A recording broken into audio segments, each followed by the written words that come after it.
օգտվելով առիթից թույլ տվեք նաև խոսել առհասարակ Հայաստանի աշխատաշուկայում ներառված անձանց մասին, զուտ որպես տեղեկատվություն ներկայացնեմ, որ մենք ամենամսյա կտրվածքով բնականաբար հետևում ենք այս թվերին եւ ընդհանուր առմամբ կարող ենք ասել, որ վերջին հունվար ամսվա տվյալներով Հայաստանում ֆորմալ զբաղված է շուրջ 25000 տեղահանված հայրենակից եւ եւս 6000 հայրենակից ունի ինքնազբաղվածի կազմակերպության հիմնադրի կամ մասնակցի կարգավիճակ, ինչը ենթադրում է, որ մենք արդեն ունենք որոշակի կայուն զբաղվածության մակարդակ մեր տեղահանված հայրենակիցների շրջանակում։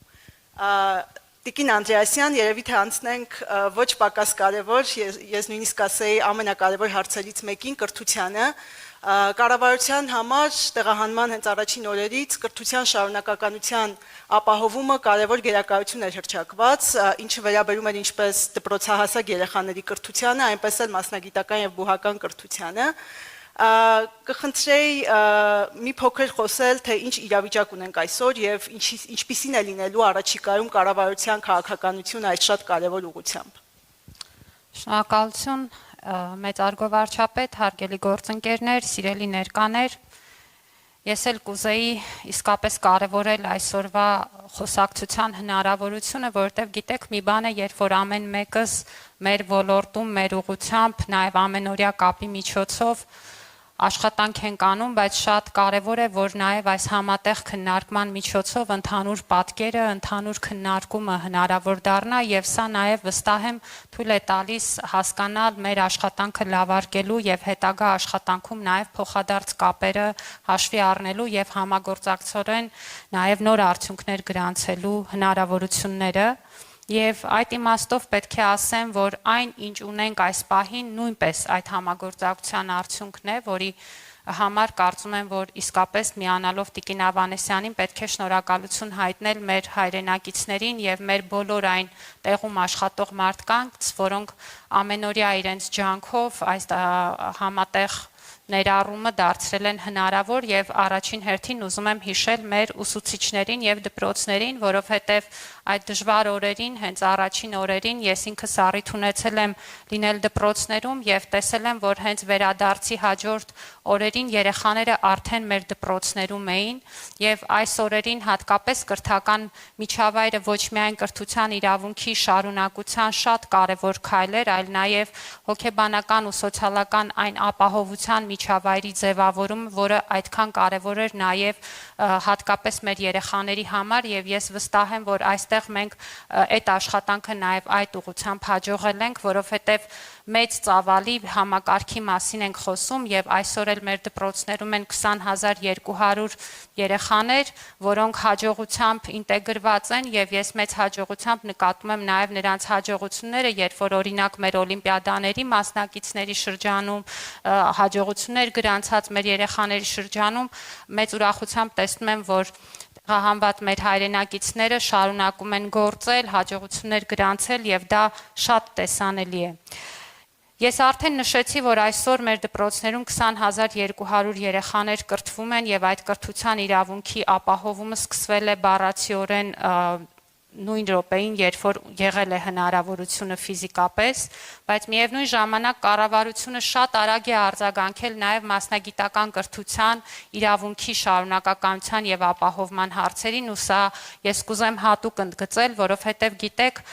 մենք միշտ բողոքում ենք եւ երբեմն շատ տեղին պետական համակարգի ոչ արագ լինելուց, բայց մենք արդեն իսկ հոկտեմբերի առաջին օրերին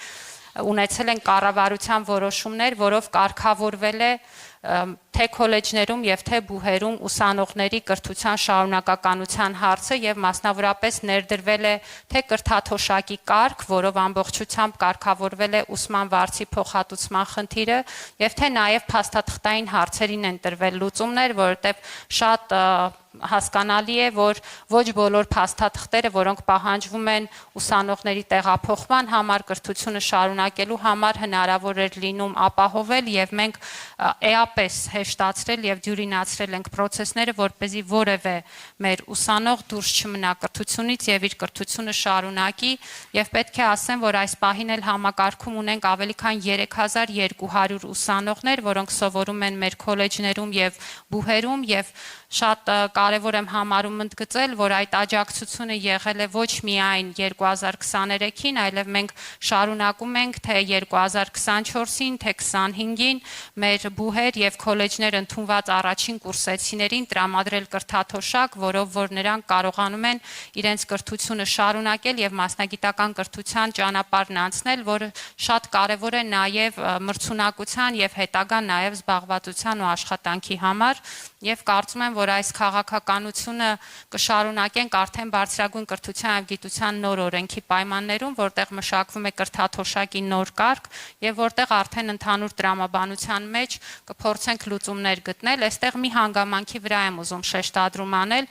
Իհարկե կրթաթոշակը սկզբում տրամադրվում է բոլորին, սակայն մենք նաեւ կարեւոր ենք համարել առաջին տարվանից հետո սահմանել առաջադիմության որոշակի շեմ։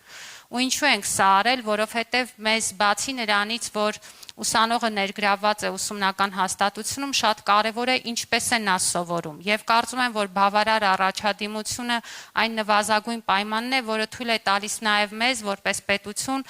ունենալ գիտակցում, որ մենք ձևավորում ենք մրցունակ քաղաքացի, որովհետև դիպլոմը միայն փաստաթուղթ չի, դիպլոմը այն հմտությունների եւ գիտելիքների պաշարն է, որը հենց հաջորդ պահին, երբ մեր շրջանավարտը թողնում է ուսումնական հաստատությունը, օգնում է նրան աշխատանք գտնել եւ կառուցել սեփական բարեկեցությունը։ Հետևաբար մեզ կարեւոր է ինչպես են սովորում մեր ուսանողները։ Մենք չենք կարող ուղղակի դուռը բացել, փակելը համարել կրթություն ստանալու գործընթաց եւ կարեւոր է նաեւ, որ խրախուսենք առաջադիմությունը, որպեսզի նաեւ հաջորդական շղթայով տեսնենք այդ արդյունքը հենց անձի սեփական բարեկեցության կառուցման ճանապարհին։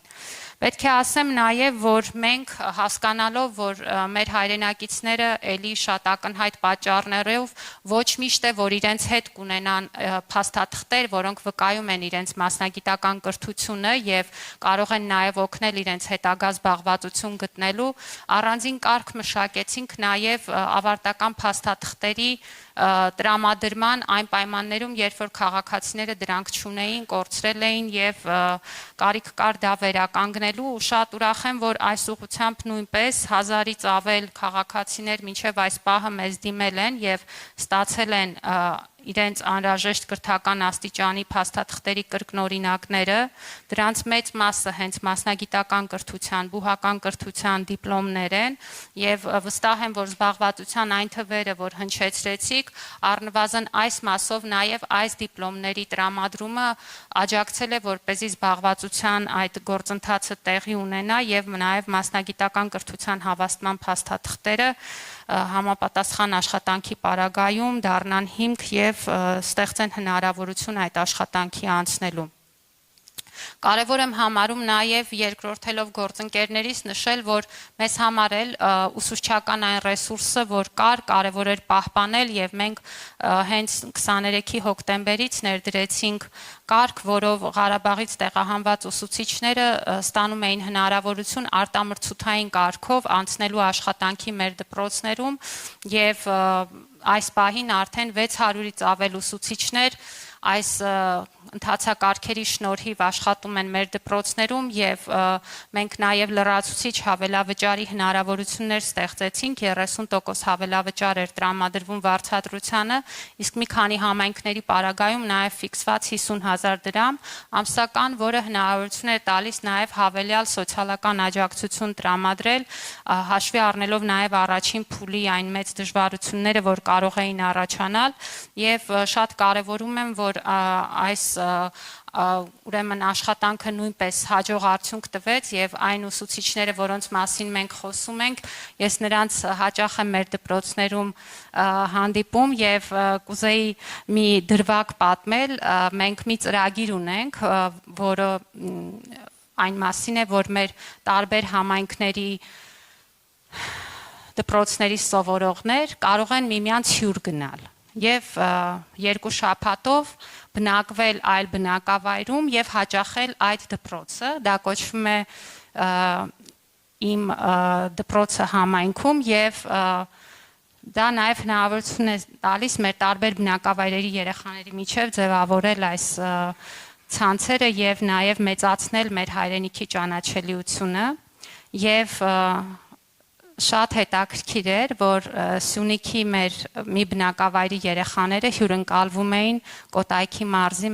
մեկ այլ բնակավայրում եւ հաճախում էին դպրոց, ու ինձ պատմեցին, որ այն ընտանիքը, որ հյուրընկալել է Սյունիքի բնակավայրերից մեկի 3 երեխաներին, հենց տեղահանված ուսուցչի տունն է, որը իր կողմից վարձակալված բնակարան էր, վստահաբար ոչ ամենալավ իդեալական պայմաններով, բայց ես շատ կարևորում եմ մարդկային ջերմության, հոգատարության, այն առօրյա իրավիճակները, որոնք մեզ օգնում են հաղթահարել այս բոլոր դժվար պահերը, եւ կարծում եմ, որ այս բոլոր օրինակները մեզ ցույց են տալիս, որ այդ աշխատանքն ու դժվարությունները հետևում են եւ արժեվում մեզ համար զարգացման մի նոր փուլ է, որը վստահ եմ մեր համատեղ աշխատանքի շնորհիվ գրանցելու է ավելի մեծ արդյունքներ եւ կուզեմ նաեւ ընդգծել, որ այս ընթացքում մենք նաեւ փորձել ենք ավելի համալիր աջակցություն ցուցաբերել մեր երեխաներին եւ դպրոցներում տեղում է եղել նաեւ հոգեսոցիալական աջակցությունը, մենք գործարկել ենք առանձին ծրագրեր, վերապատրաստումներ են իրականացվել հոգեբանների ու ուսուցիչների հետ, որպեսզի նաև կարողանանք պատշաճ միջավայր ապահովել եւ փորձել ենք թեկուզ փոքր թվացող գործերում լինել մեր հայրենակիցների կողքին, ինչպես օրինակ դասագրքերի վարձավճարն է, որը նույնպես փոխհատուցվել է պետության կողմից 5-ից 12-րդ դասարանների համար։ Ու կարծում եմ, որ մինչև այս պահը մեր ունեցած արդյունքը, չնայած բացարձակապես չի վկայում այն մասին, որ մենք չունենք խնդիրներ, մենք ունենք խնդիրներ եւ այսօր էլ, ինչպես պարոն վարչապետը նշեց, կարծում եմ ճիշտ տեղն է, որպեսզի բաց եւ անկեղծ խոսենք այդ մասին, միևնույն ժամանակ այս ռեսուրսը, որ մենք ձևավորել ենք, կարծում եմ ավելի քան բավարար է, որ այդ խնդիրները նույնպես կարգավորվեն եւ մենք իսկապես կարողանանք շատ ավելի խոսել այն դրական զարգացումներից, որ միասին տեսնում ենք։ Շնորհակալություն։